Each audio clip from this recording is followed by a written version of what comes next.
بسم اللہ الرحمن الرحیم۔ السلام علیکم ناظرین محترم، امید ہے خیریت سے ہوں گے۔ آج کے ویلاگ میں پاکستان تحریک انصاف کا جو جلسہ ہے راولپنڈی کا، اس پہ دو چار باتیں آپ کے ساتھ شیئر کریں گے۔ اس وقت جو آپ میرے چینل پہ جو مناظر دیکھ رہے ہیں، یہ مناظر راولپنڈی کے ہیں۔ یہ مناظر اس وقت کے ہیں جب علی امین گنڈا پور صاحب کا قافلہ پنجاب میں داخل ہو رہا تھا، اٹک پل سے راولپنڈی کی جانب آ رہا تھا۔ بہرحال دیکھیں، ایک بات تو طے ہے کہ پاکستان تحریک انصاف کے لیڈر کے پی کے سی ایم جناب علی امین گنڈا پور صاحب نے جو کہا، اور جب بھی کہا کہ میں پنجاب میں داخل ہوں گا، میں پاکستان تحریک انصاف کے جلسوں میں جو اپنی پریزنٹ ہے وہ ظاہر کروں گا۔ یقیناً انہوں نے اپنا وعدہ نبھایا، اور ہر دفعہ کی جہاں اس دفعہ بھی انہوں نے سارے راستے، ساری رکاوٹیں ختم کر کے ایک مرتبہ پھر راولپنڈی جلسے کی طرف گامزن ہے۔ بہرحال حکومت پاکستان کی طرف سے، پنجاب گورنمنٹ کی طرف سے راولپنڈی لیاقت باغ کو تالے لگا دیے گئے، اس کی گیٹ کو بند کر دیا گیا۔ بھاری نفری پولیس کی آپ دیکھ رہے ہیں اپنی موبائل اسکرین پہ، ٹیلی ویژن پہ جو سما ہے، یعنی آپ ایسا محسوس کر لیجئے کہ ایک جلسہ جو کہ 3-4 گھنٹے کا ایک جلسہ ہوتا ہے، کارکنان کی آمد ہوتی ہے، پھر وہ اس جلسے کو لے کے جو لیڈران کی جو تقریریں ہوتی ہیں، وہ تقریر لے کے ہر کوئی اپنے گھروں کو واپس چلا جاتا ہے۔ لیکن حکومت پاکستان پتہ نہیں کیوں ماحول کو خراب کر رہی ہے۔ حکومت پاکستان، حکومت پنجاب جو کہ ایک ہی حکومت کی کارکردگی ہے، یعنی وفاق میں شہباز شریف صاحب کی حکومت ہے اور پنجاب میں محترمہ مریم نواز صاحبہ کی حکومت ہے۔ بہرحال یہ جو مناظر آپ دیکھ رہے ہیں، راولپنڈی کے لوگوں کے لیے، راولپنڈی کے عوام کے لیے اس وقت امتحان کی گھڑی ہے۔ یعنی اگر اللہ نہ کرے کسی کے گھر میں کوئی ایمرجنسی ہو جاتا ہے، کسی کو کوئی ایمرجنسی کام لاحق آ جاتا ہے، کسی کو کہیں جانا ہے، مطلب بہت سارے لوگوں کے کاروبار ہیں، آپ نے سب کی زندگی جو ہے ایک اجیرن بنا کے رکھ دی۔ دنیا میں جلسے ہوتے ہیں، صرف پاکستان میں تھوڑی ہوتے ہیں، دنیا میں جلسے ہوتے ہیں ایک تہذیب سے، ایک دائرے کار سے۔ اب میں تحریک انصاف کے خلاف جو ایک عظمیٰ بخاری صاحبہ کی جو پریس کانفرنس تھی وہ سن رہا تھا، تو اس میں کہہ رہے تھے کہ علی امین صاحب جتھوں کے ساتھ باقاعدہ پنجاب میں داخل ہوئے۔ یعنی آپ نے جتنے پروگرام کیے، جتنی آپ نے پولیس کھڑی کی ہے، جتنی آپ نے آنسو گیس کے شیل ضائع کیے، جتنی لاٹھی چارج کی آپ نے اس کو ایک لمحے کے لیے گوارا نہیں کیا کہ اپنی پریس کانفرنس میں بتائے کہ آپ نے یہ کیوں کیا۔ کیا کوئی گورنمنٹ اپنے پاکستان کی، اپنے ملک کی عوام کے لیے ایسا کوئی سوچتی ہے، ایسی تشدد کرتی ہے؟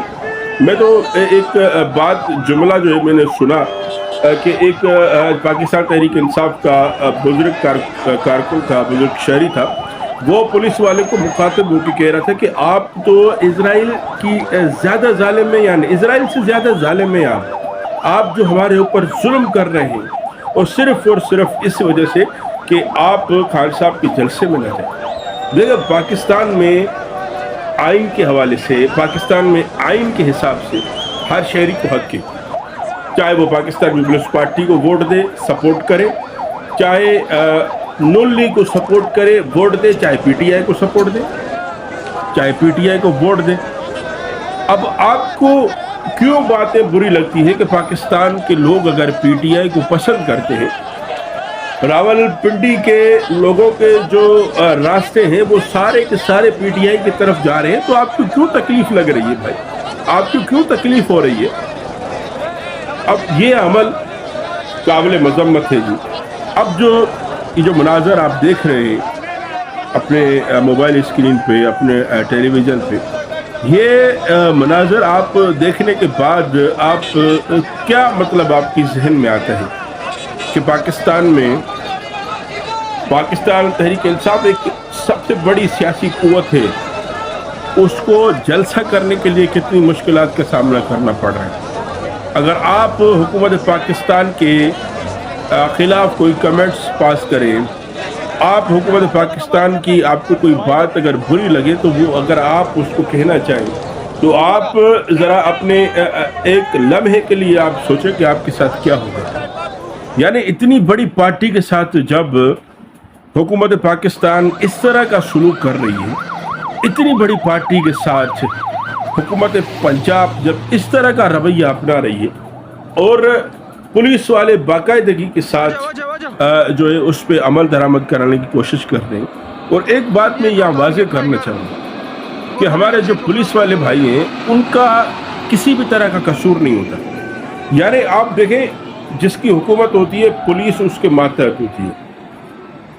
پولیس کا چھوٹا افسر ہو یا چاہے بڑا افسر، وہ صرف اپنی روزی روٹی کے لیے، ملک پاکستان کی امن امان کے لیے، امن امان کی خاطر، اپنے بچوں کی خاطر، اس ملک کی خاطر جو ڈیوٹی کر رہے ہیں۔ جو آپ حکمرانوں کے جو احوال ہے، آپ حکمرانوں کے جو غلط حکمران نامے ہیں اس پہ جو مان رہے ہیں، یقین جانے کہ اس کی مجبوری ہوتی ہے۔ ورنہ اگر ان پولیس والوں سے آپ اگر اکیلے میں اگر پوچھیں گے، ملاقات کریں گے، تو آپ کو یہی بتائیں گے کہ ہمیں بھی ناگزیر ہوتا ہے کہ پاکستان تحریک انصاف کے کارکنوں کو روکنا، ان کے اوپر تشدد کرنا، ان کو جلسہ نہ کرنے دینا، یہ کسی بھی مہذب معاشرے میں نہیں ہوتا۔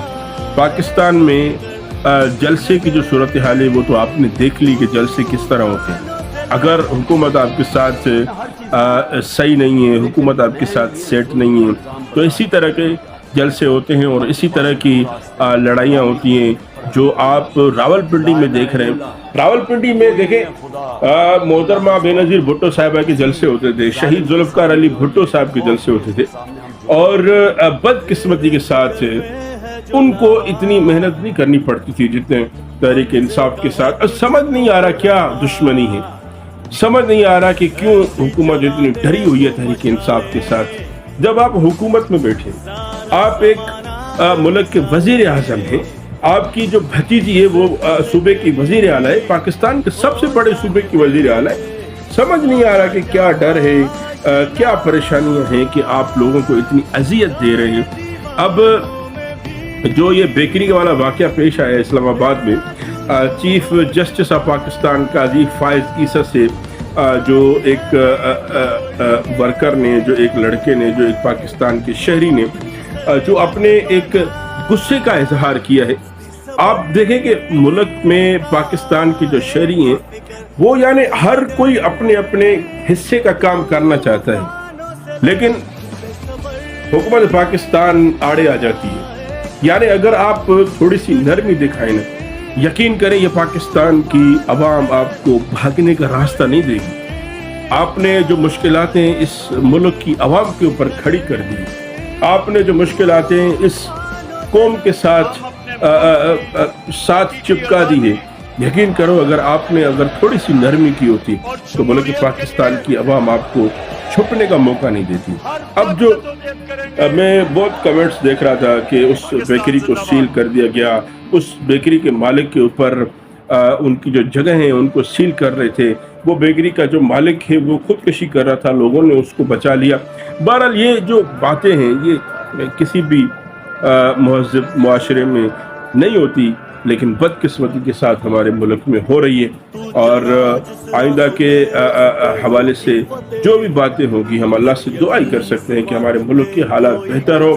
اب میں شیخ رشید صاحب کی بھی پریس کانفرنس سن رہا تھا، وہ بھی پاکستان کے حالات کے لیے بہت ہی فکر مند نظر آ رہے تھے۔ بہرحال اللہ تعالیٰ سے دعا ہے کہ ہمارے ملک کے حالات ٹھیک ہوں، اور اللہ سے دعا ہے اور آپ سے بھی التماس ہے کہ ہر نماز کے بعد یہ اللہ سے دعا کیا کریں کہ ہمارے ملک کو ایسے حکمران عطا کرے تاکہ ہمارے ملک کے حق میں ہو، عوام کے حق میں ہو، معیشت کے حق میں ہو، بے روزگاری ختم کر سکیں، کرپشن مٹا سکیں، سودی نظام کو ختم کر سکیں، اور جو امت محمدیہ پہ جو ظلم ڈھائے جا رہے ہیں اس کے حق میں آواز بلند کر سکیں، اور ظالم کے ساتھ آنکھوں میں آنکھیں ملا کے بات کر سکیں۔ ایسے حکمران اللہ پاک عطا کرے۔ بہت بہت شکریہ۔